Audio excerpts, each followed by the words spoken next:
Para nosotros, como ya os podéis imaginar, es una enorme bendición tener al expositor en esta mañana, Sujel Binchalén, un expositor bíblico con reconocimiento internacional. Cuando hace casi un año el pastor Israel Sanz nos comentó de la posibilidad de estar aquí con nosotros, ni lo dudamos. O sea, es un privilegio y una oportunidad. Israel Sanz, como sabéis, pastor en la Iglesia Bautista de Córdoba, ha sido profesor en esta facultad durante muchos años y yo quería pedirle que de una manera breve también, pero que él nos presentara a Sujel Binchalén, porque le debemos una y dos y tres, le debemos muchas, pero es un privilegio tenerlo aquí con nosotros. Gracias. Bueno, yo creo que imagino que no es necesario, la mayoría de vosotros le conoceréis. Ayer le decía al hermano que precisamente fue aquí uno de los profesores de la facultad que me dijo, ¿conoces a Sujel Binchalén? No. Dice, pues tienes que conocerlo. Y me puso eso de tarea y desde entonces escuchamos bastantes de las enseñanzas.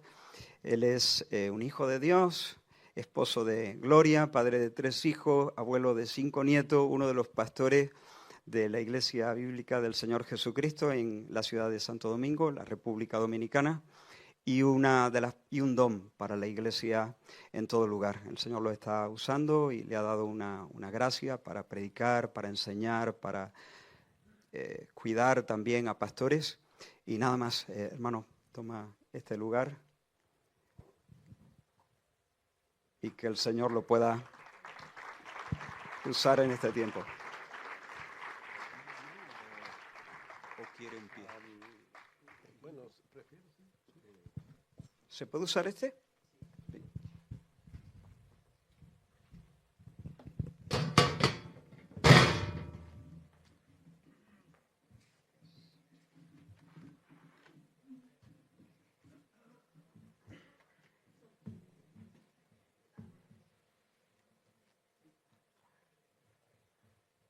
Gracias, soy caribeño y los caribeños movemos mucho las manos. Mis hermanos, es un enorme placer estar aquí. Cuando el hermano Israel me comentó de venir a la Facultad de Teología, me sentí sumamente privilegiado y así se lo dije al hermano Jesús, porque aquí es donde se forjan hombres que van a servir al Señor, hombres y mujeres que van a servir al Señor en su iglesia, y es sumamente importante lo que ocurre en instituciones como estas. Así que para mí es un enorme placer y gozo poder estar aquí, y más hablando de la predicación expositiva, y como vamos a hacer en esta tarde, cómo predicar a Cristo desde toda la Biblia sin hacer aterrizajes forzosos en el Calvario, es decir, sin torcer el verdadero significado de los textos bíblicos. Pero antes vamos a orar, vamos a pedir al Señor una vez más que bendiga este tiempo. Queremos que ciertamente Él sea glorificado, que nosotros seamos edificados, que su palabra pueda ser expuesta con claridad. Vamos a orar. Soberano Señor, nosotros te damos muchísimas gracias, Padre bueno, por darnos el privilegio, la oportunidad, el gozo de poder estar en este lugar en la mañana de hoy. Reconocemos la enorme responsabilidad que tú has puesto sobre nuestros hombros de exponer tu palabra, de hablar acerca de cómo exponer tu palabra. Todos aquí necesitamos seguir aprendiendo.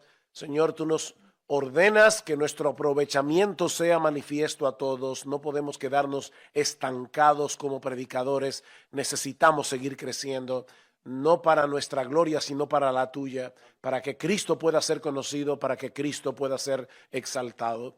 Bendícenos ahora en este tiempo y danos de tu gracia, porque te lo pedimos en el precioso y grande nombre de nuestro bendito Señor y Salvador Jesucristo. Amén y amén. Yo me convertí al Señor en el año 1977, en verano de 1977, a la edad de 17, casi 18 años, y a la iglesia donde asistíamos en ese tiempo, yo creo que era una iglesia donde buenos hermanos querían servir al Señor, pero a mí me daba la impresión, recién convertido, que los predicadores que solíamos escuchar venían al púlpito con una idea en su mente y entonces buscaban en la Escritura textos que parecían corroborar la idea que ellos ya tenían previamente concebida. En el año 1981 ya nuestra iglesia tenía unos 2 o 3 años de fundada. Nosotros salimos un grupito de 12 muchachos de esta iglesia donde conocimos al Señor en verano del 77, y el 13 de agosto de 1978 nos reunimos en la sala de mi casa y allí inició la iglesia a la que he pertenecido por 46 años y en la que ya llevo, bueno, este año cumplo 40 años como uno de los pastores de la iglesia. En el año 1981, uno de nuestros pastores viajó a Michigan a estudiar en un seminario y fue por primera vez que nosotros escuchamos a un predicador que para nosotros en ese tiempo era completamente desconocido, un hombre joven que predicaba la Biblia expositivamente, tomaba un libro de la Biblia e iba a través del libro versículo a versículo. Ese joven predicador se llama todavía John MacArthur. Cuando nosotros comenzamos a escuchar este tipo de predicación, fue sumamente impactante. Yo todavía recuerdo con unos casetes escuchando Primera de Pedro y decía, wow, este hombre está predicando lo que dice el texto bíblico. Y a partir de ese momento, 1981, nuestra iglesia abrazó la predicación expositiva consecutiva como la dieta regular de nuestra iglesia. Y han pasado los años, obviamente ahora miro hacia atrás y me doy cuenta que teníamos un largo camino que recorrer para entender lo que significaba realmente predicar la Biblia de una manera expositiva. Pero aquí estamos, en la mañana de hoy vamos a dar un taller sobre este tema. La idea que tengo ahora es poder demostrar bíblicamente que toda predicación debe ser expositiva o de lo contrario ya no es predicación. Luego terminaremos este tiempo en la mañana haciendo un contraste entre la predicación expositiva consecutiva versus la predicación temática o textual, y vamos a ver las ventajas y desventajas de cada una de estos formatos. Y en la tarde, entonces, si el Señor lo permite, vamos a estar viendo cómo predicar a Cristo desde toda la Escritura, pero sin torcer el verdadero significado del texto bíblico. Así que eso es lo que pretendemos hacer en el día de hoy.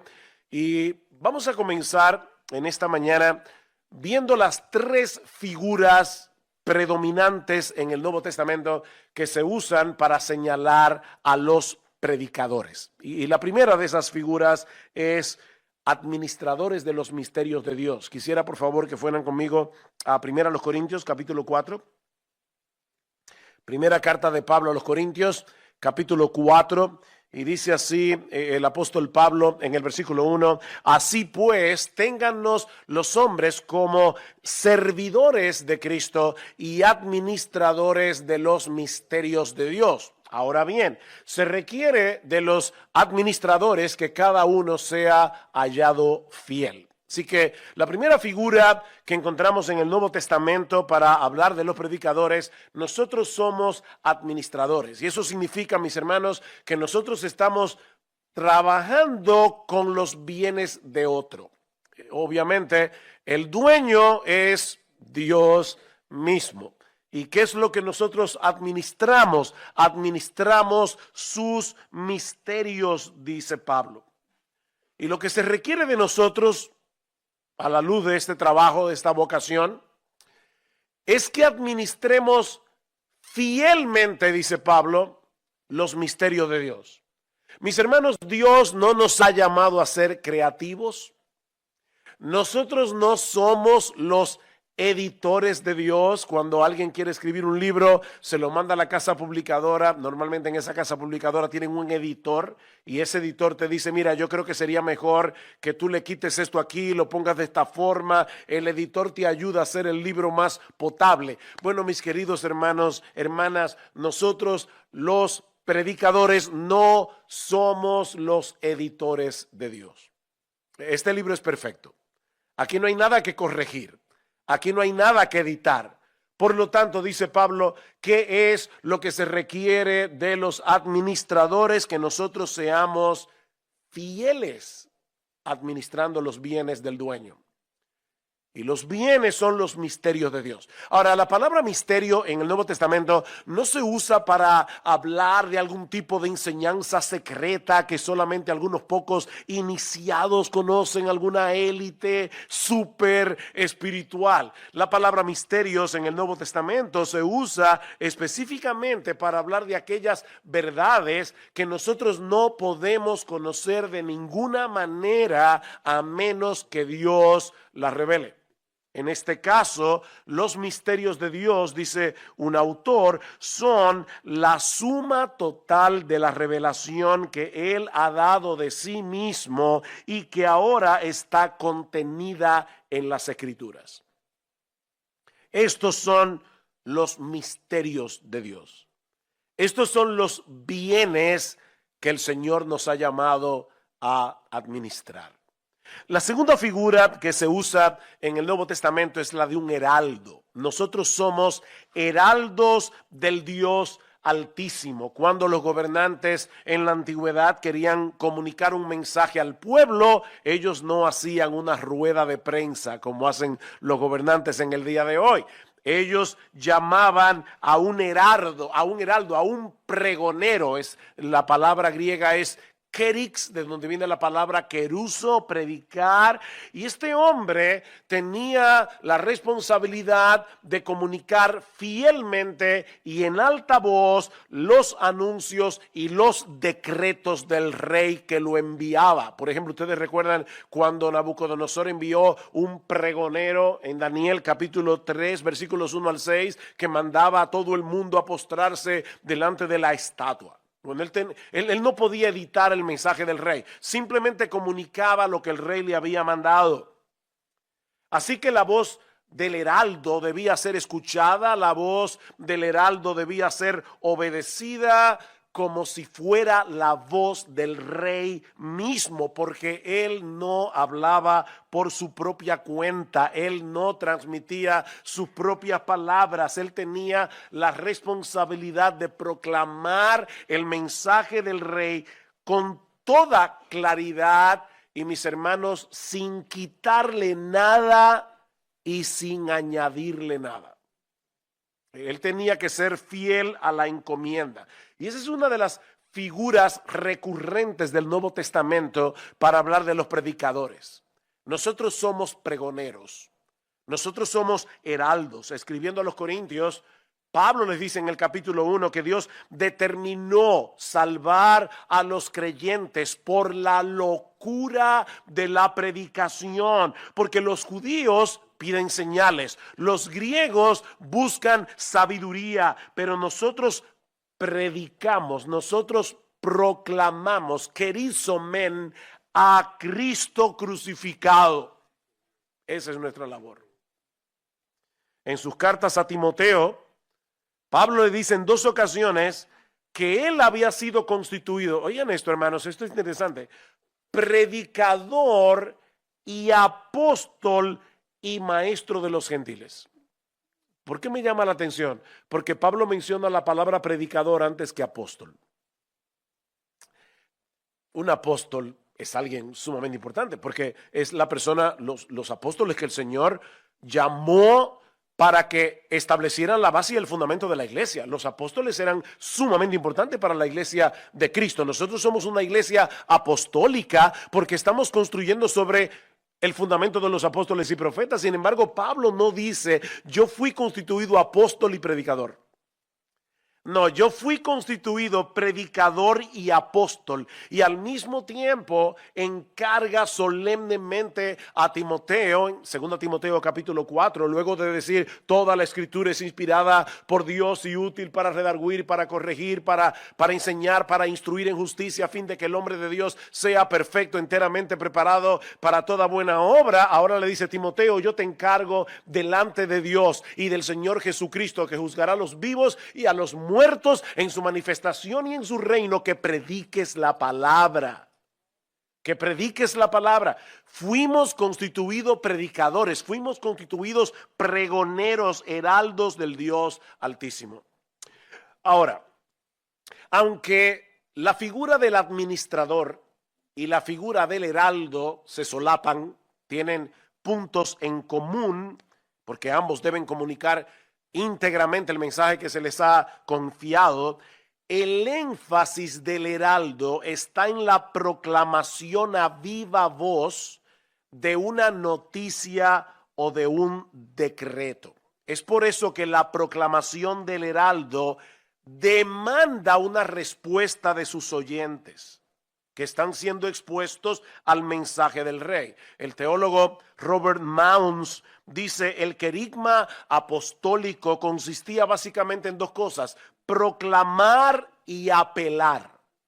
Nosotros no simplemente proclamamos, nosotros apelamos. Y mis hermanos, esto pone de relieve una de las diferencias fundamentales entre la predicación y cualquier otra forma de comunicación, y es el hecho de que la predicación demanda, dice John Stott, un veredicto. Nosotros predicamos para llegar a un veredicto. Personalmente, yo tengo una inquietud que se ha ido acrecentando con el paso de los años. Y es el hecho de que la línea que separa la predicación de otras formas de comunicación se está haciendo cada vez más difusa. Y yo veo a los hombres parados en el púlpito, y esto, mis hermanos, créanme, no es una crítica gratuita, pero yo veo cada vez más a hombres en el púlpito, y cuando los escucho hablar, me pregunto, ¿él está predicando o está dando una clase de escuela dominical o está dando una charla bíblica? Porque son cosas diferentes. La predicación tiene un formato particular. Mis hermanos, nosotros no venimos a negociar. Nosotros no somos negociadores. No venimos a conversar con la congregación. Nosotros venimos como heraldo del Dios Altísimo a decir: así dice el Señor. Y esa voz tiene que ser escuchada. La predicación se está volviendo cada vez más ligera, se está volviendo cada vez más superficial. No venimos al púlpito a hacer chistes, no venimos al púlpito a contar historias tristes, no venimos al púlpito a entretener. Nosotros somos heraldos del Dios Altísimo. Eso es muy serio. Y déjenme decirles algo. Yo creo personalmente que Dios me alambró cuando yo nací con un buen sentido del humor. Yo no tengo ningún problema con el sentido del humor. De hecho, conocí al hermano Israel por teléfono, pero es la primera vez que nos vemos así, que podemos conversar, y creo que ya te has dado cuenta un poquito de eso. Pero hay una diferencia enorme entre un profeta y un payaso. Decía a Albert Martin: no se puede ser profeta y payaso al mismo tiempo. Cuando estamos parados aquí, es otra cosa. Venimos a proclamar los decretos del Dios Altísimo. Dice John Stott: proclamar no es lo mismo que dar una conferencia. Una conferencia es algo desapasionado, objetivo, académico, va dirigida a la mente, no busca ningún resultado, simplemente impartir determinada información y quizá hacer que el estudiante investigue luego por su propia cuenta. Pero el heraldo de Dios viene con una proclamación urgente de paz mediante la sangre de la cruz y con un reto a los oyentes a arrepentirse, a deponer sus armas y a aceptar humildemente el perdón que se les ofrece.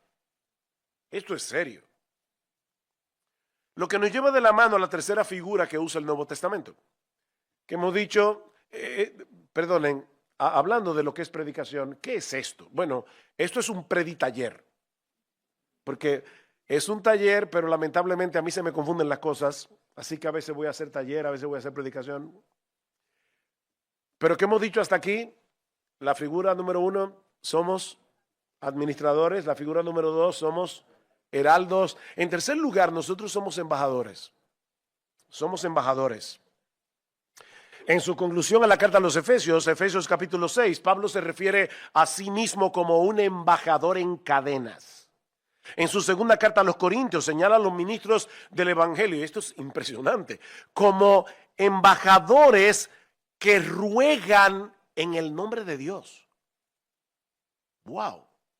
Dice Pablo, y todo esto proviene de Dios, 2 Corintios 5, que nos reconcilió consigo mismo por Cristo y nos dio el ministerio de la reconciliación, que Dios estaba en Cristo reconciliando consigo al mundo, no tomándoles en cuenta a los hombres sus pecados, y nos encargó a nosotros la palabra de la reconciliación. Así que somos embajadores en nombre de Cristo, como si Dios rogase por medio de nosotros. Os rogamos en nombre de Cristo, reconciliaos con Dios. Al que no conoció pecado, por nosotros Dios lo hizo pecado, para que nosotros fuésemos hechos justicia de Dios en él. Miren, mis hermanos, eso debería dejarnos sin aliento. El Dios del cielo, que ha sido ofendido, seriamente ofendido por nuestros pecados, no solo provee salvación por medio de la muerte de su propio Hijo, sino que también toma la iniciativa de enviar embajadores que anuncien y ofrezcan los términos de la reconciliación. El ofendido está enviando embajadores para que las personas sepan cómo reconciliarse con Él. Somos embajadores en nombre de Cristo, como si Dios rogase por medio de nosotros. Merecemos la ira, merecemos la condenación, pero Cristo recibió en la cruz del Calvario el castigo que tú y yo merecemos, para entonces ofrecernos a cambio su justicia perfecta, la cual es imputada, la cual es puesta en nuestra cuenta por medio de la fe. Eso sí que es un misterio. Al que no conoció pecado, por nosotros, a nuestro favor, Dios a él lo hizo pecado, para que ahora nosotros fuésemos hechos justicia de Dios en él. El día antes de venir a España, tenía una clase en el colegio que está conectado con nuestra iglesia, y le hablaba a los chicos acerca de esto, sobre el tema de la reconciliación, y les decía, miren, se lo voy a poner de esta manera. Conozco a un predicador en la Florida, ya se retiró hace muchos años, pero resulta que este predicador tenía una hija muy estudiosa, muy concienzuda, muy perfeccionista. El asunto es que la chica entra a la universidad, y en la universidad ella iba a tomar una materia, se le encontró un poquito difícil, llegó a casa llorando y le dice al papá, papá, yo quiero retirar la materia porque creo que no voy a dar, decimos en buen dominicano, pie con bola. Yo no voy a poder salir adelante con esto. Así que yo quiero que tú me acompañes al departamento de esta materia y que hablemos con la decana, que es, por cierto, la profesora, y le digamos que yo quiero retirar la materia. Así que fueron a la universidad, el papá la acompañó.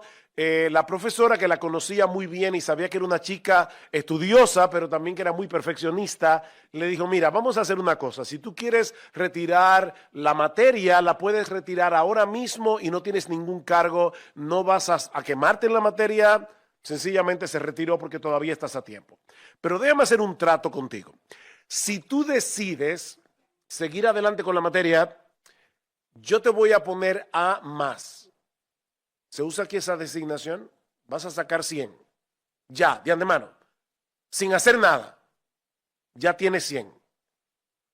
¿Quieres seguir la materia? Obviamente la muchacha ni corta ni perezosa le dijo que sí. ¿Saben lo que sucedió? La chica en el final del examen, en el examen final que tomó como quiera, sacó 100. Y la maestra le explicó al papá, le dijo, mira, yo sé que ella tiene miedo de fracasar, y yo lo que hice fue quitarle el temor para que ella pueda dedicarse tranquilamente a estudiar. Yo no estoy haciendo juicio de valor si la decisión de la profesora, de la decana, fue correcta o no. Pero ¿saben qué, mis amados hermanos? ¿Saben por qué nosotros ahora podemos dedicarnos a correr la carrera con los ojos puestos en Jesús? ¿Por qué nosotros podemos dedicarnos a servir a Dios e incluso a luchar contra el pecado con todas las fuerzas de nuestro ser? Porque ya nosotros tenemos 100 en el cielo. Nosotros no estamos tratando de ver, a ver si tal vez cuando lleguemos al cielo, qué nota nos van a poner. Al que no conoció pecado, por nosotros Dios lo hizo pecado para que nosotros fuésemos hechos justicia de Dios en él. La justicia perfecta de Jesús fue puesta en nuestra cuenta por medio de la fe. Eso es impresionante. Y ese es el mensaje que nosotros proclamamos. Y ese mensaje no hace que la gente tome a juego su pecado, sino que nos mueve a correr más fielmente la carrera para ser santos, como Él es santo. Pero no para ganarnos la salvación, no para ganarnos el favor de Dios, no para levantarnos por la mañana y pensar, wow, ya leí mi Biblia, me levanté a las 5 de la mañana, oré una hora, aparte de todo le prediqué el evangelio a un compañero de trabajo. Hoy Dios tiene que bendecirme. O sea, tú estás comprando el favor de Dios, leyendo tu Biblia, orando, predicando el evangelio. Mira, déjame decirte algo. Cuando tú te levantas a las 4 de la mañana y te pasas 2 horas leyendo la Biblia, 2 horas orando y le predicas el evangelio a 5 compañeros tuyos, todavía tú no te has ganado ni un gramo del favor de Dios. La única manera, la única razón por la que Dios nos bendice es porque nuestras vidas están unidas a Cristo por la fe. Cristo es la razón de nuestra bendición, no tu desempeño ni el mío. Eso se llama legalismo. Y el legalismo hunde a los creyentes. Nosotros predicamos el evangelio y el evangelio salva y santifica. El verdadero evangelio salva y santifica. Nosotros somos embajadores que estamos predicando el evangelio. Así que ya vimos las 3 figuras del Nuevo Testamento. Somos administradores, somos heraldos, somos embajadores. Estas 3 figuras, mis hermanos, no dejan lugar a dudas en cuanto a la naturaleza de nuestra labor. Debemos ser cuidadosos administrando los bienes del dueño. Debemos ser fieles y precisos al proclamar el mensaje de nuestro Rey. De ahí la exhortación de Pablo a Timoteo. En su segunda carta, procura con diligencia presentarte a Dios aprobado, como obrero que no tiene de qué avergonzarse, que usa bien la palabra de verdad. Esta palabra griega, procura, significa haz tu mejor esfuerzo, trabaja duro, sé diligente. Mis hermanos, predicar es un trabajo.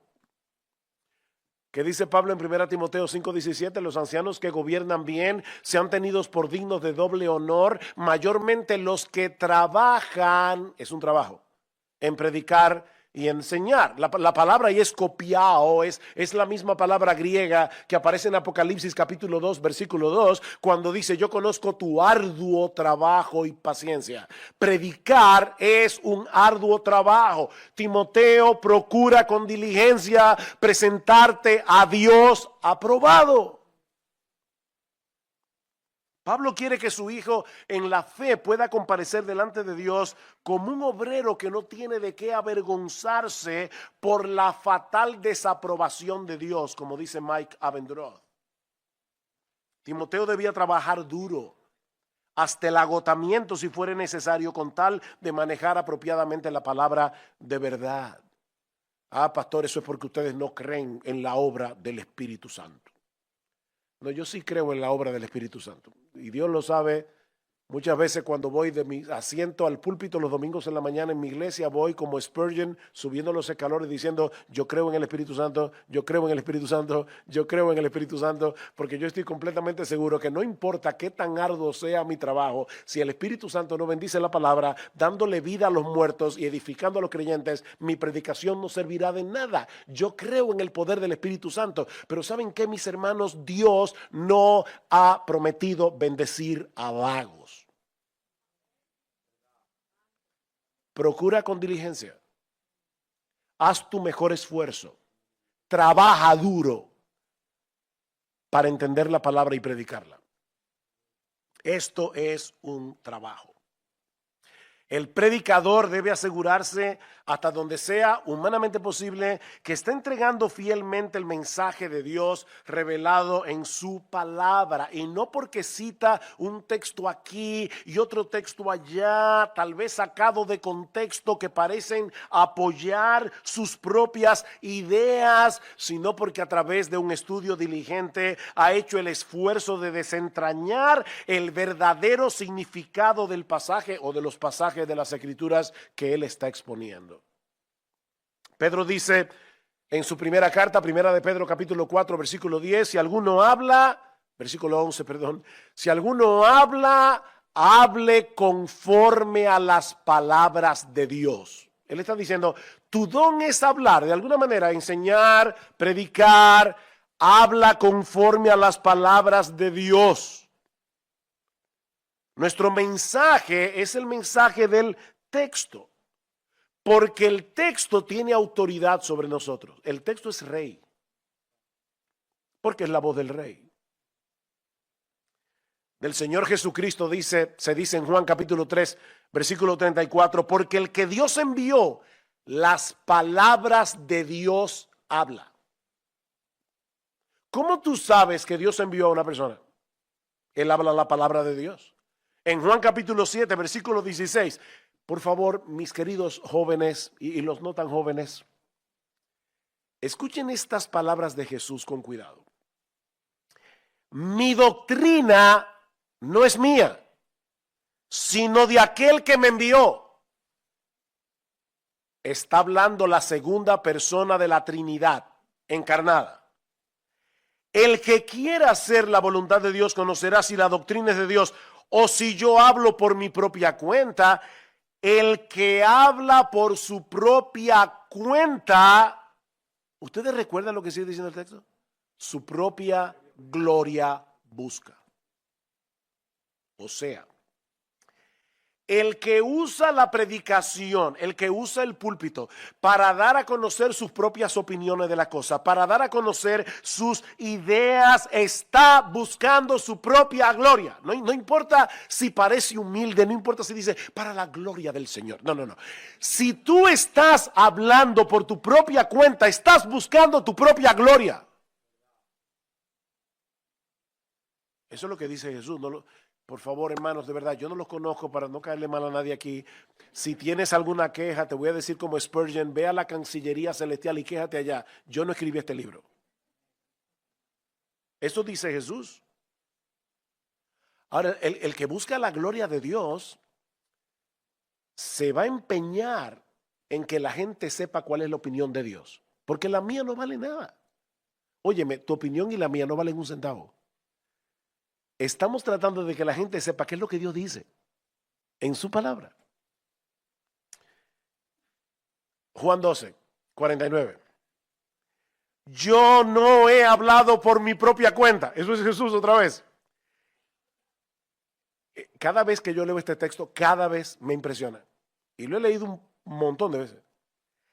El Padre que me envió, Él me dio mandamientos de lo que he de decir y de lo que he de hablar. Y sé que su mandamiento es vida eterna. Así pues, lo que yo hablo, lo hablo como el Padre me lo ha dicho. El Padre le dijo a Jesús, al Dios encarnado, esto es lo que tú debes hablar. Y dice Jesús ahora, eso es lo que yo he hablado.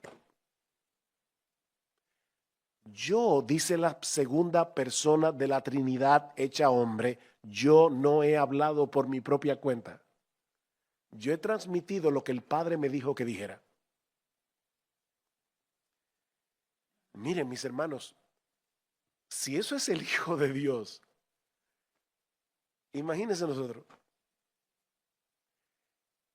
El que se sube en un púlpito o el que asume la postura de un maestro de la palabra en cualquier contexto, debe poder decir con integridad, con limpia conciencia: yo no hablo por mi propia cuenta, estoy enseñando lo que yo aprendí de Dios a través de su palabra.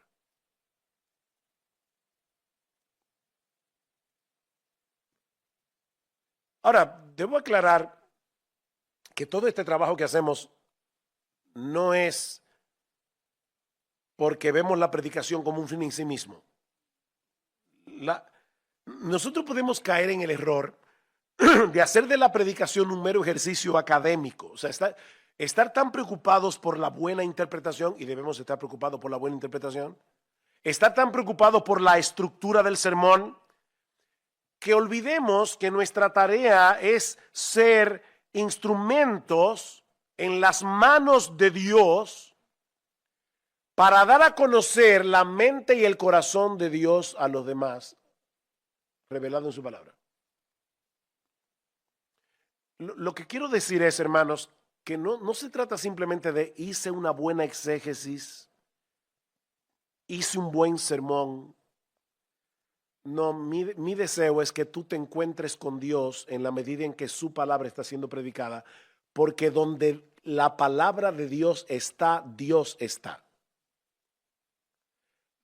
Miren, jóvenes, la única forma de evaluar si la presencia de Dios está en un lugar es si la palabra de Dios está en ese lugar. Porque Dios está donde está su palabra. Así que lo que queremos no es hacer un mero ejercicio académico. Por favor, no crean que ahora porque yo hice mi trabajo y busqué 500 comentarios y hice un sermón súper bien estructurado, ya estamos haciendo las cosas bien. Ahí es donde el Espíritu Santo viene para que tú tengas un encuentro personal con Dios mientras sus palabras están siendo predicadas. Y eso solo puede hacerlo el Espíritu Santo. Bien, habiendo dicho todo esto, ¿qué es un sermón expositivo entonces? Bueno, déjeme decirle lo que no es. Un sermón expositivo no consiste en tomar un pasaje de la Biblia y explicar el significado de cada versículo y de cada palabra importante. Yo creo que hay predicadores que se han confundido y en vez de ser predicadores son comentarios ambulantes. Versículo 1, esto es lo que significa. Versículo 2, esto es lo que significa. Versículo 3, no, eso es un comentario. No, tú tomas el texto y haces un sermón, haces un mensaje de la palabra. Tampoco es usar el púlpito para impartir una clase seca y árida de interpretación bíblica. A veces he oído predicadores que leen un texto y le dicen, hay 15 interpretaciones diferentes de este texto, entonces dan las 15 interpretaciones, pero esta es la mía y déjeme dar ahora 15 razones de por qué yo creo que esta es la interpretación correcta. En nuestra iglesia, nosotros tenemos la costumbre, los pastores nos reunimos todos los martes del mundo, desde hace más de 40 años. Y una de las cosas que hacemos en nuestra reunión de pastores es hacer una evaluación de todo lo que pasó el domingo. Evaluamos los himnos que se cantaron, son sólidos doctrinalmente, el evangelio fue claramente presentado a través de los himnos. ¿Qué tal fue la introducción del pastor que se paró allí? ¿Fue conducente a la adoración? Y luego evaluamos el sermón. Y le decimos al predicador, nosotros no vamos a la iglesia a evaluar sermones, nosotros vamos a la iglesia a ser edificados. Pero óyeme, cuando tú oyes un sermón, y no me digas que no porque estás mintiendo, cuando tú oyes un sermón tú lo evalúas, ¿sí o no? Nadie apaga el discernimiento, no debería. Como decía Chesterton, cuando vayas a la iglesia, quítate el sombrero, no la cabeza. Entonces, nosotros estamos escuchando el sermón y estamos evaluando el sermón. Lo que le decimos a los pastores es, no vayan a la iglesia el domingo a evaluar al predicador, no hagan eso, vayan a ser edificados. Pero ustedes van a evaluar la predicación como quiera, entonces traigan la evaluación aquí el martes. Y una de las cosas que le decimos a los predicadores es, no vayas al púlpito a hacer tu trabajo de exégesis en el púlpito. El trabajo en la oficina.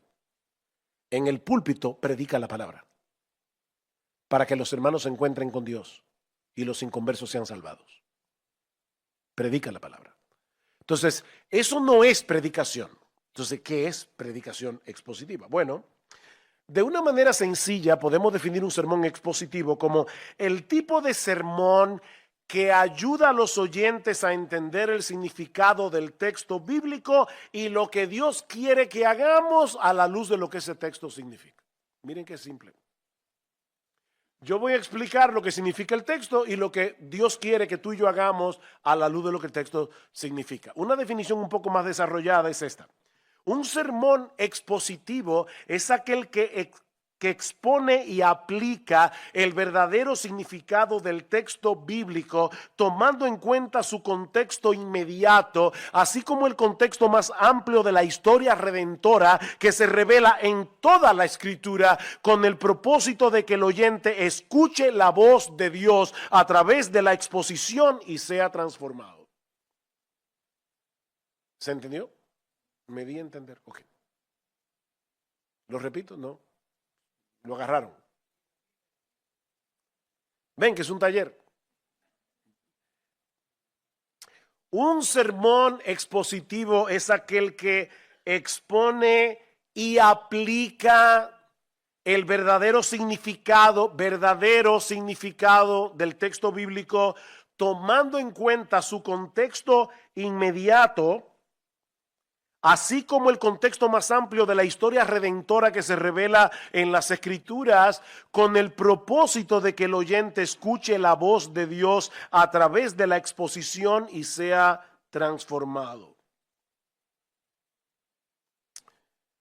Dice Pablo, 2 Corintios capítulo 4, por lo cual teniendo nosotros este ministerio, según la misericordia que hemos recibido, no desmayamos, antes bien renunciamos a lo oculto y vergonzoso, no andando con astucia ni adulterando la palabra de Dios, sino por la manifestación de la verdad, recomendándonos a toda conciencia humana delante de Dios. Por la manifestación de la verdad. Y esa expresión es mucho más impactante en el original. La idea que transmite es la de hacer que una cosa sea ampliamente conocida al revelarla clara y detalladamente. Decía Gary Miller, un predicador australiano, que la clave de la predicación es hacer obvio el mensaje del texto, ayudar a las personas a verlo, sentirlo y entenderlo. Y luego añade, estoy completamente convencido de que el tipo de predicación que cambia la vida de las personas, la predicación que cambia los corazones de la gente, es la predicación que le permite al texto hablar por sí mismo. O como dice Sinclair Ferguson, el teólogo escocés, el predicador expone, no impone. El predicador expone, no impone. En ese sentido, mis hermanos, vuelvo a lo que decía al principio. Toda predicación debe ser expositiva, o de lo contrario, ya no es predicación. Yo sé que hay predicación textual, yo sé que hay predicación temática, en un momentito vamos a ver la diferencia entre una cosa y otra, pero toda predicación, aún la temática, tiene que ser expositiva, porque debe exponer lo que esos textos enseñan con respecto al tema que te está enseñando, viendo cada texto en su contexto. Miren, yo sé que la mayoría de las personas aprecia un buen truco de magia, ¿verdad? Llega el mago con un sombrero de copa, enseña el sombrero, está vacío, y uno no sabe de dónde el individuo mete la mano y saca un conejo. Y uno dice, wow, ¿de dónde salió el conejo? Bueno, nosotros no somos magos, somos predicadores. Así que saca el conejo que está en el sombrero. No te lo inventes el conejo. No saques un sombrero, no saques un conejo del sombrero que no estaba ahí antes. Eso es magia, no predicación. Y de verdad hay predicadores que hacen magia con los textos bíblicos. Porque tú dices, de verdad, ese conejo no estaba ahí.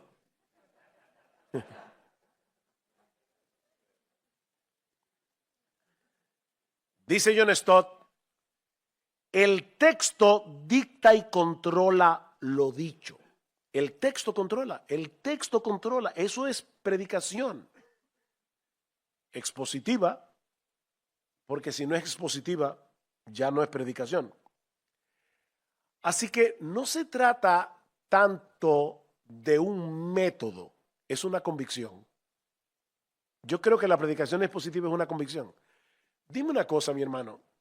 Estás estudiando aquí en el seminario, voy a dirigirme aquí a los jóvenes ahora. Bueno, pero vale para todos. ¿Tú crees que toda la escritura es inspirada por Dios? ¿Tú crees de corazón que toda la escritura es útil? Toda la escritura, incluyendo las genealogías. Toda la escritura. Para enseñar, para redarguir, para corregir, para instruir en justicia, a fin de que el hombre de Dios sea perfecto, completo, maduro, enteramente preparado para toda buena obra. ¿Tú crees eso? ¿Por qué vas a querer hacer otra cosa que no sea exponer lo que este texto dice? Es una convicción. Mira, tal vez nunca llegues a ser famoso. Tal vez nunca llegues a ser popular predicando la palabra de esa manera. Tal vez tú no vas a tener miles de vistas en YouTube. Ni te van a invitar a grandes conferencias. Pero créeme, haciendo eso, los perdidos se salvarán, los santos se edificarán y el día final escucharás la voz del Señor diciendo, bien, buen siervo y fiel. Y eso es lo que tú y yo queremos. En lo poco fuiste fiel, en lo mucho te pondré. Hijo mío, nadie te oía en YouTube, pero yo te oía cada domingo y aprobaba tu predicación. Eso es lo único que importa. ¿Qué dice el Señor? Mateo 24. ¿Quién es pues el siervo fiel y prudente, al cual puso su Señor sobre su casa para que les dé el alimento a tiempo? Bienaventurado aquel siervo al cual cuando su Señor venga le haya haciendo así. Óyeme, que no fuimos llamados a ser creativos. No fuimos llamados a ser originales. Fuimos llamados a ser fieles.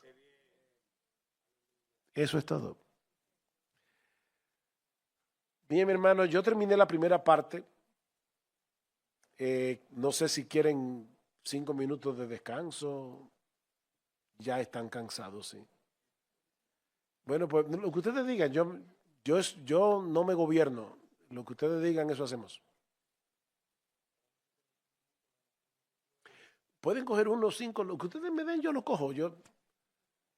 ¿Cuánto me queda para cumplir la hora y media? Pero estamos, no, si media hora me da y basta. Si quieren, hermanos, coger 5 minutos, lo que ustedes quieran.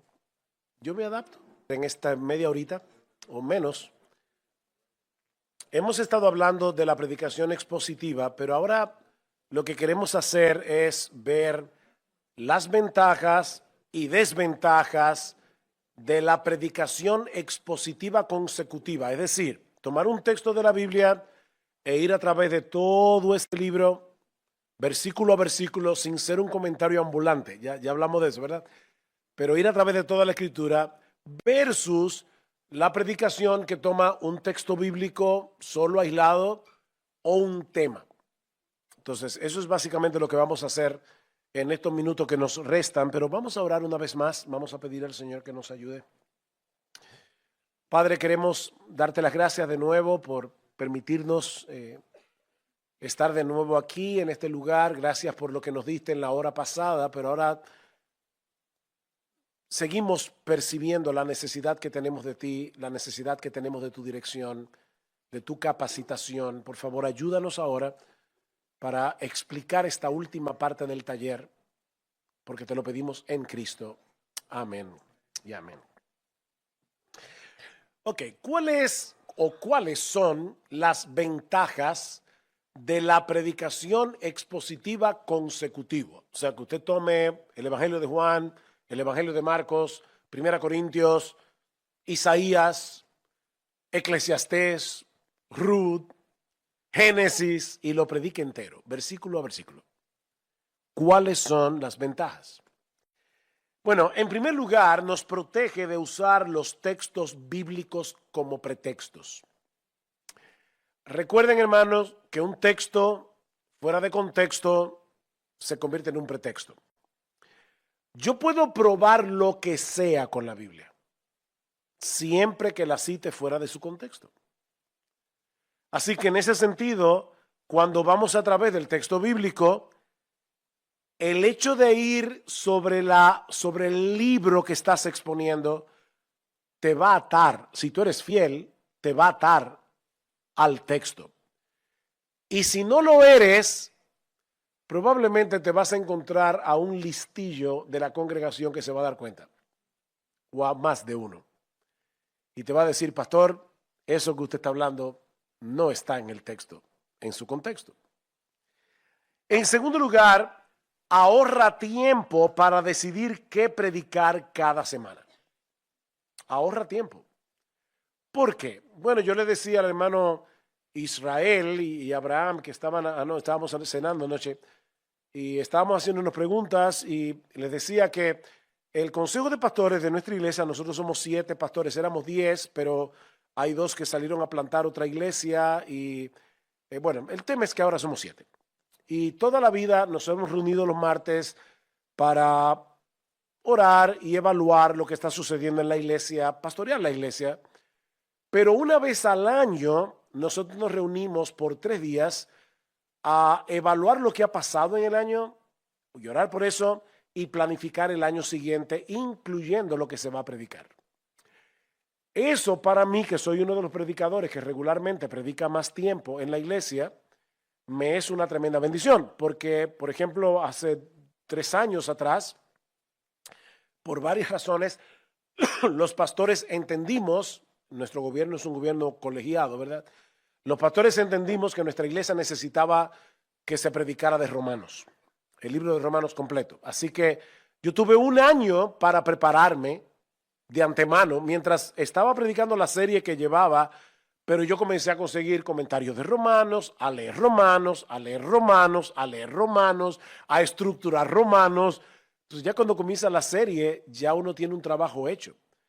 Pero si tú predicas un texto diferente cada domingo, vas a tener que hacer el trabajo todas las semanas. Mientras que cuando yo comencé la serie de Romanos, ya podía construir sobre lo que había estado estudiando durante casi 1 año. Entonces, hermanos, eso ahorra tiempo de exégesis y de trabajo. Ahorra tiempo de investigación.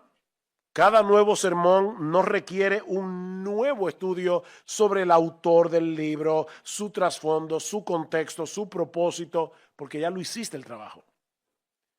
Aparte de que vuelvo y reitero, yo cada domingo sé lo que viene el domingo que viene. Donde me quedé, ahí sigo. Entonces yo no estoy cada semana, yo admiro mucho a Spurgeon, muchísimo. Pero Spurgeon no predicaba de esa forma. Spurgeon predicaba toda la semana un texto diferente. Y me llama la atención algo que él dice. Dice, confieso que con frecuencia me siento y veo pasar las horas orando y esperando un asunto y que en eso consiste la parte principal de mi estudio. He dedicado arduo y abundante trabajo a forcejear con temas, rumiar aspectos doctrinales, hacer bosquejos de los versículos para luego terminar enterrando todos sus huesos en las catacumbas del olvido y seguir navegando durante leguas sobre las aguas encrespadas hasta ver las luces rojas a lo lejos y poder pilotar directamente hacia el puerto deseado. Eso suena muy poético, pero yo no me imagino vivir así toda la semana. Me vuelvo loco. O sea, de verdad, a veces llegaba el sábado y no sabía de qué iba a predicar el domingo. Yo no puedo vivir así. Ya yo el domingo sé lo que voy a predicar el siguiente, y el siguiente, y el siguiente. Y eso te ayuda a prepararte mejor. Cuarto, obliga al predicador a tratar asuntos contenidos en las Escrituras que difícilmente abordaríamos de otro modo. ¿Es o no es verdad que hay textos incómodos de predicar en la Biblia? Yo recuerdo predicando de 1 Corintios, me tocó el pasaje donde Pablo habla de aquel hombre, 1 Corintios 5, que se había acostado con su madrastra. Y Pablo le ordena a la iglesia aplicar disciplina eclesiástica contra este hombre. De verdad, ¿a quién se le ocurre escoger ese texto así por gusto? Pero yo tengo que predicar todo el consejo de Dios. Y ese texto está en la Biblia. Déjenme hacer un ejercicio aquí. ¿Alguno de ustedes alguna vez ha predicado de Jueces 19 cuando la concubina del levita fue violada hasta que la mataron y el hombre la cortó en 12 pedazos? ¿Quién aquí ha predicado de ese texto? Óyeme, mira, Mateo Gil y este hermano aquí. Ustedes son una medalla. Y el hermano aquí. Pero de verdad, ese es un texto que ustedes escuchan a menudo en la iglesia. Pero está en la Biblia, inspirado por el Espíritu Santo. De paso, ¿cómo predicar a Cristo desde Jueces 19? Eso lo veremos esta tarde. Es para que vengas.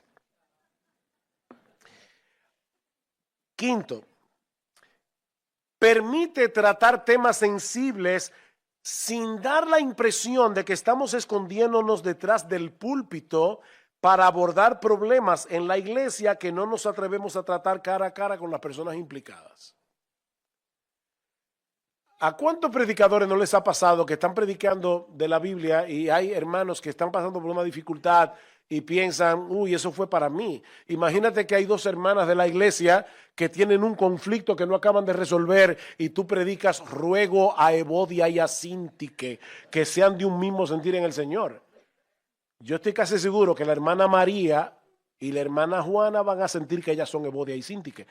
Pero si tú estás predicando Filipenses y ese domingo toca el texto de Evodia y Sintique, ya no hay problema, porque ya los hermanos de la iglesia saben que el domingo pasado tú predicaste del texto anterior. Y eso cuida tu reputación de que tú no estás usando el púlpito, como decía alguien, que el púlpito a veces es el escondite de los cobardes. Lo que el predicador no se atreve a decirlo en persona a la gente, se lo dice en el púlpito. Eso nunca se hace. Eso no se hace. Ahora, es verdad que la palabra de Dios es cortante, como toda espada de doble filo. Pero si está predicando expositivamente, consecutivamente, la espada va a cortar donde corte. Sexto, y esto es muy importante, enseña a los miembros de la iglesia a estudiar la Biblia por sí solos.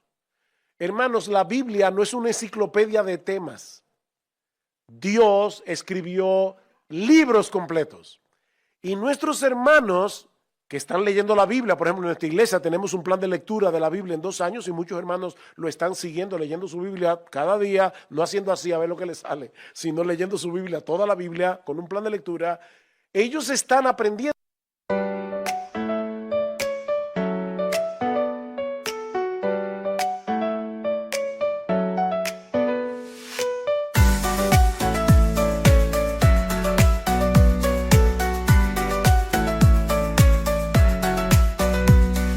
Raindrops falling down my face, like tiny tears in a happy chase. Hopping through the puddle sea, colors dancing wild and free. Skies are gray but I don't mind, cool raindrops on my skin I find. Kicking off my Saturday, watch the clouds just drift away. Rainbow in the rain, what a sight. Colors shining oh so bright, dancing in the streets so bright. Everything will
smiling faces, hearts alight.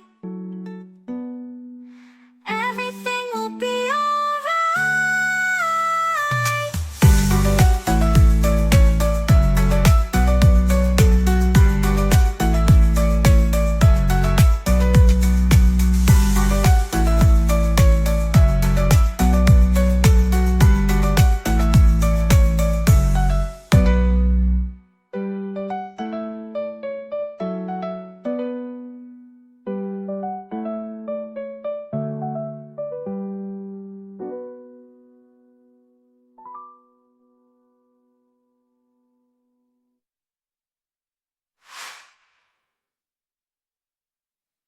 Desde el púlpito cómo leer sus Biblias leyendo cada texto en su contexto.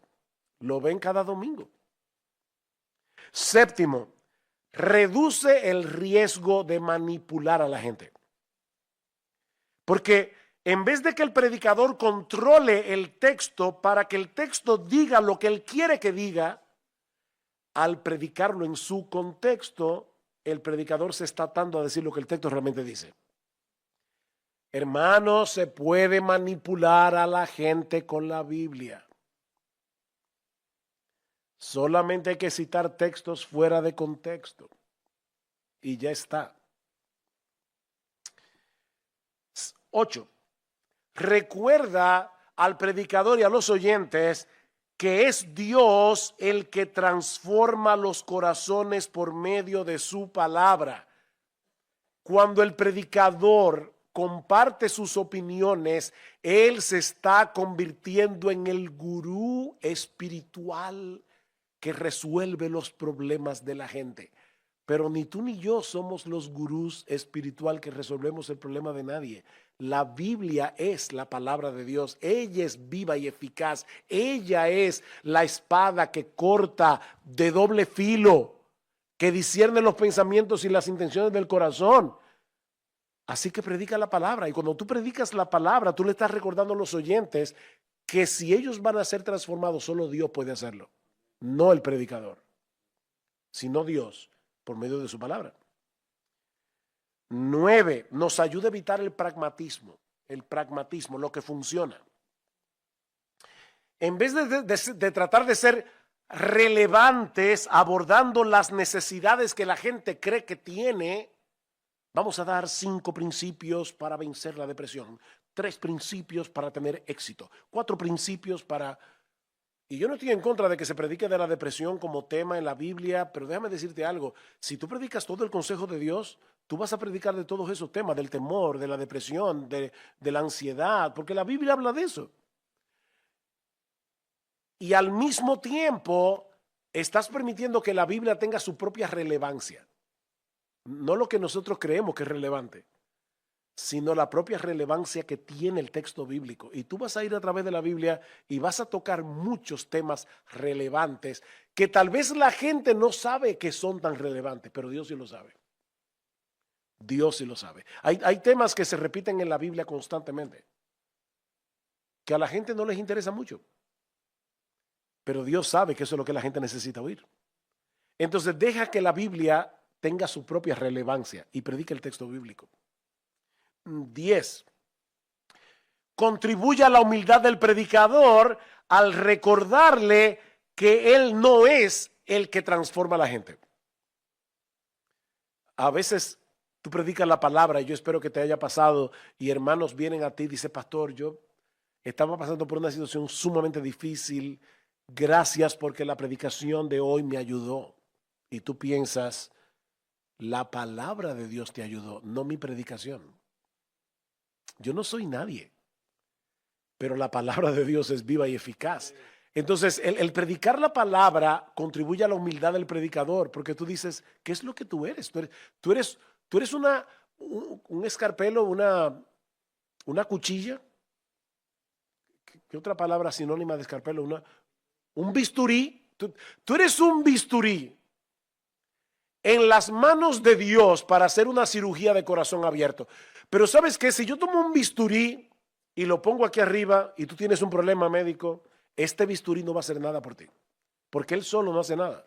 Tiene que estar en la mano de un cirujano experto. Bueno, la palabra de Dios es lo que hace la obra. Nosotros somos el bisturí. Entonces eso contribuye a la humildad del predicador. 11. La predicación expositiva reviste de autoridad el mensaje. ¿Por qué? Porque tú estás predicando la palabra de Dios. Hermanos, tú y yo no tenemos autoridad por nosotros mismos. La Biblia tiene autoridad. Mientras tú prediques la Biblia, estás predicando con autoridad. Con la autoridad de Dios, pero no con la tuya. ¿Sabe lo que sucede cuando un hombre quiere imponer su autoridad en la iglesia? Se vuelve un dictador. Y hermanos, de verdad, las iglesias de Cristo han sufrido mucho en manos de hombres autoritarios, en manos de dictadores. No son pastores, son bulldogs. Y Dios no mandó bulldogs a la iglesia, Dios mandó pastores.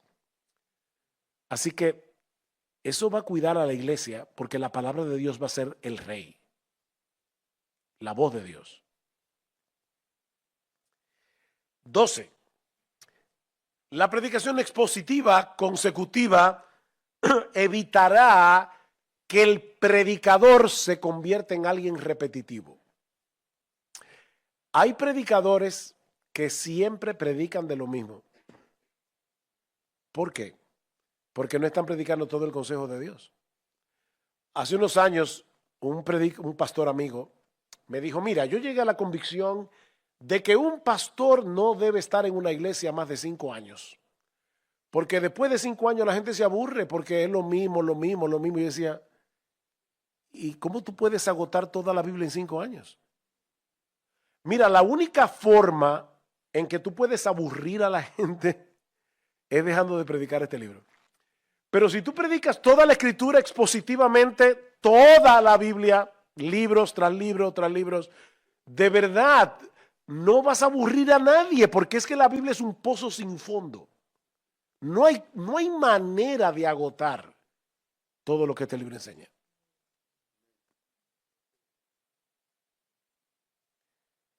Peligros de la predicación expositiva consecutiva.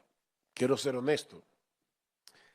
Yo recomiendo, ¿verdad?, la predicación expositiva consecutiva como la dieta regular que se debería darle a la iglesia domingo tras domingo. La dieta regular, no es la única, sino la dieta regular. Ahora, peligros.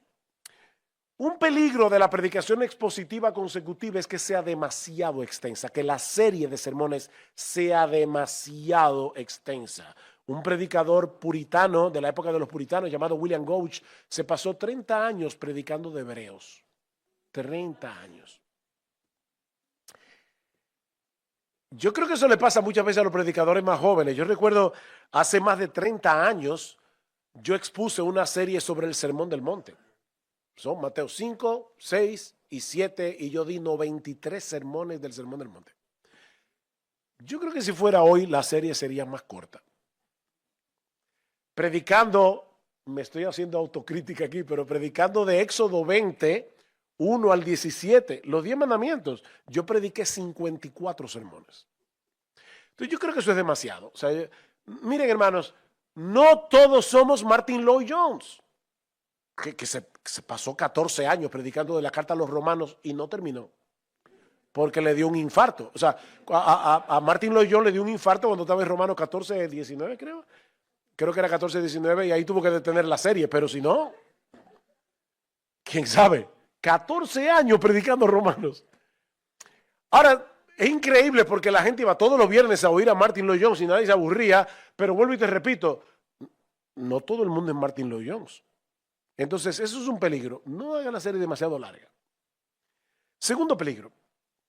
Las series consecutivas también pueden ser un problema cuando el predicador hace que cada sermón sea demasiado dependiente de los anteriores. ¿Han oído esos predicadores que dicen, la semana antepasada estábamos viendo, siempre comienza su sermón igual, la semana pasada, la semana antepasada, o lo que es peor, hace 5 semanas, recuerdan, vimos, y de verdad tú crees que la gente se va a acordar de lo que tú predicaste hace 5 semanas? Mira, déjame decirte algo que tal vez te puede ser desanimante. Tu iglesia no recuerda lo que tú predicaste hace 15 días. Haz la prueba, atrévete. Haz la prueba. Pastor, ¿y cómo es que la Biblia trabaja si la gente no se acuerda? Te voy a decir cómo trabaja. Porque el Espíritu Santo hace la obra en el momento en que la palabra de Dios está siendo predicada. El Espíritu de Cristo se está moviendo en medio de la iglesia y está aplicando el texto bíblico. A veces tú no sabes rastrear cómo es que una virtud cristiana se forjó en tu vida escuchando predicación. Tú no puedes decir, claro, eso fue porque mi predicador hace 25 años. Tú no te vas a acordar de eso. Pero el impacto de la palabra predicada todavía está ahí, aunque tú no puedas recordar el sermón que te impactó de esa manera. Gloria al Señor. Pero cuando tú comienzas a decir a los hermanos, hace 5 semanas estuvimos viendo, la gente se va a frustrar. Y el invitado que llega a la iglesia ese domingo se va a sentir que comenzó a ver una serie de Netflix en la mitad. Ya se perdió como 15 episodios. Es verdad que estamos yendo a través de un libro, pero cada sermón debe tener su propia virtud, su propia capacidad de transformar. Es un sermón que sí está conectado, pero es independiente a la vez. Otro peligro es mantenerte atado al plan de predicación sin ser sensible a cosas que pasan en la iglesia. Tal vez, como yo les decía, nosotros planificamos con 1 año de antelación que yo iba a predicar de Romanos, pero imagínense que eso no sucedió, pero que cuando yo fuera a comenzar a mi serie de Romanos pasa una tragedia en la iglesia. Y uno tiene que ser sensible a esas cosas y decir, bueno, la serie de Romanos comenzará después, porque ahora la iglesia está dolida y tenemos que lidiar con esta desgracia que ha pasado en nuestra iglesia y cosas como esas.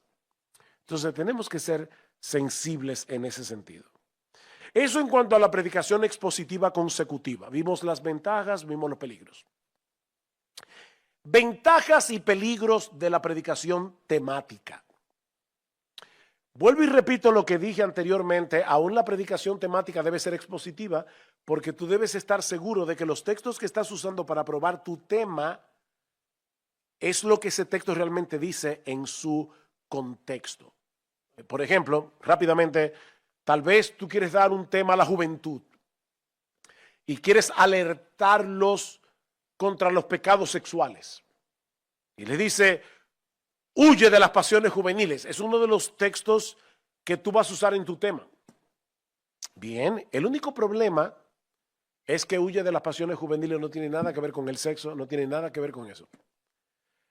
Si tú ves el texto en su contexto, te vas a dar cuenta que Pablo está hablando de ese afán que tienen los jóvenes de entrar en discusiones inútiles. Cuando Pablo le dice, huye de las pasiones juveniles, es no te enredes en discusiones inútiles. Entonces, si tú vas a predicar el texto siendo fiel al Espíritu Santo que inspiró la Biblia, tú tienes que estar seguro de que tú no estás aislando 2 Timoteo 2:22 de su contexto. Es como, yo no sé cuántas veces yo he escuchado prédicas en bodas de 1 Corintios 13, el hermoso pasaje del amor. Yo creo que 1 Corintios 13 se pudiera predicar en una boda, pero créeme, si tú lo predicas fielmente, algunos van a salir ofendidos. Porque 1 Corintios 13 es una bofetada a los corintios. Si tú eres fiel al texto, cuando yo oigo que una persona dice, ese pasaje es tan lindo, yo digo, no entiende nada de lo que dice 1 Corintios 13. Porque ese pasaje no es lindo, es una bofetada. Pero tienes que predicarlo en su contexto. Entonces, toda la predicación tiene que ser expositiva en el sentido de que si vas a armar tu tema, bien, pero tienes que estar seguro de que ese texto en su contexto habla de tu tema. ¿Se entiende, verdad? Ok. Bien, ventajas de la predicación temática, habiendo aclarado eso. Nos permite abordar temas bíblicos, así como doctrinas específicas que la iglesia necesita. Por ejemplo, en nuestra iglesia en Santo Domingo, este domingo pasado, iniciamos una nueva serie en el medio de una serie que yo estoy predicando de 1 Tesalonicenses. el pastor Salvador Gómez, que es otro de nuestros pastores, comenzó una serie sobre los atributos de Dios. Y va a ser una serie temática. Y de paso, yo tengo 2 predicaciones dentro de esa predicación, dentro de esa serie. Me toca dar el hecho de que Dios es todopoderoso. Y puede ser que yo use un texto bíblico específico que hable del poder de Dios, como puede ser que lo dé de manera temática. Y me toca hablar de la simplicidad de Dios. O sea, Dios no está dividido en partes. Hay varios textos. Escucha Israel, Jehová nuestro Dios, Jehová uno es, que hablan de la simplicidad de Dios. Pero yo lo voy a predicar muy probablemente de manera temática. Entonces, podemos hablar de los atributos de Dios, podemos hablar de la disciplina en la iglesia, podemos hablar de la doctrina de la Trinidad, podemos hablar de la inerrancia de las Escrituras. Hay tantos temas que la iglesia necesita. De igual manera, la predicación temática aporta variedad al ministerio de enseñanza y predicación en la iglesia. Y eso puede ser muy útil cuando tú estás predicando una serie muy larga que es expositiva consecutiva. Mira, si tú predicas el Evangelio de Juan o el Evangelio de Lucas de manera expositiva consecutiva, es probable que la serie dure 2 o 3 años. A veces es bueno en medio de la serie planificar temas que va a darle un respiro a la congregación de la serie más larga. O sea que puede ser muy útil también en ese sentido. Peligros de la predicación temática. Peligros. Primero, contrario a lo que muchos suelen pensar, es la más difícil. ¿Por qué? Por lo que ya yo he dicho. Te obliga a que en vez de ver, por ejemplo, el libro de Romanos y ver en su contexto, tú vas a tener que ver un montón de textos en sus contextos particulares. Así que es muy difícil predicar temáticamente. Personalmente, de verdad, yo predico de manera temática a veces en nuestra iglesia, pero no me gusta. ¿Por qué? Bueno, primero porque creo en la predicación expositiva consecutiva, pero en segundo lugar porque es mucho trabajo. Es mucho más trabajo. Tengo que estar viendo muchos textos.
Estar seguros del contexto de cada texto.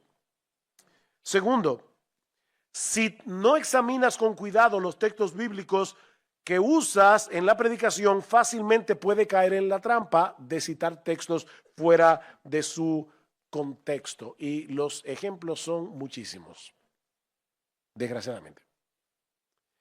¿Cuántas veces hemos oído hablar en contra de el uso del alcohol, en contra del uso del cigarrillo o de las drogas, usando 1 Corintios capítulo 3, versículos 16 al 17, donde dice que somos templo del Espíritu Santo? ¿Han oído eso? Solo hay un problema, que Pablo no está hablando del cuerpo humano, está hablando de la iglesia. En 1 Corintios 3, el templo no es el cuerpo, el templo es la iglesia. Ahora, es sorprendente porque en 1 Corintios 6, 19, Pablo vuelve y usa la figura, pero esta vez el templo no es el cuerpo, sino la iglesia. Entonces hay que ver cada texto en su contexto. Hace muchos años escuché a un predicador hablar acerca del ocio y tomó el pasaje de Marta y María en Lucas. ¿Recuerdan? Lucas 10. ¿Saben lo que hizo el predicador? Acabar con la pobre María, porque estaba ahí de vaga, oyendo al Señor, mientras Marta estaba la pobre sirviendo. Torció completamente el pasaje, porque el pasaje no alaba a Marta. ¿A quién alaba el pasaje? A María. Pero el predicador acabó con María y alabó a Marta. Eso lo escuché yo, no me lo contaron.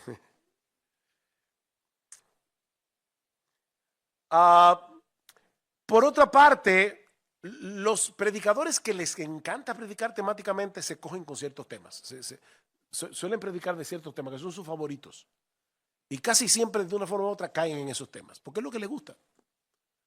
Si creen que las hermanas de la iglesia están vistiendo con inmodestia, lo cual es un problema, pero de una forma u otra, no importa de lo que esté predicando, la modestia es el tema.